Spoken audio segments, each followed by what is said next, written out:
Karate চ্যাম্পিয়নশিপে অভূতপূর্ব result করে তাক লাগালো মুর্শিদাবাদের ১৩ বছরের মেয়ে আয়েশা সিদ্দিকা। উজ্জ্বল করল জেলার নাম।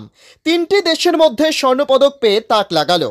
পশ্চিমবঙ্গের জলপাইগুড়িতে অনুষ্ঠিত হলো try nation cup karate championship. খেলায় অংশগ্রহণ করে ভারত, নেপাল, ভুটান। আর সেখানেই বাজিমাত আয়েশা সিদ্দিকার। স্বর্ণপদকে চমকে দিয়েছে সে। আয়েশার বাড়ি মুর্শিদাবাদের রঘুনাথগঞ্জের কাটাখালী এলাকায়। তার পিতা পেশায় ইট ভাটার শ্রমিক। মাত্র ১৩ বছর বয়সে তার এমন সাফল্যে খুশি পাড়া প্রতিবেশী থেকে শুরু করে এলাকাবাসী। তার সাফল্যে খুশি হয়ে রীতিমতো মঙ্গলবার বৈকালে তাকে শুভেচ্ছা ও মিষ্টিমুখ করায় এলাকার মানুষ।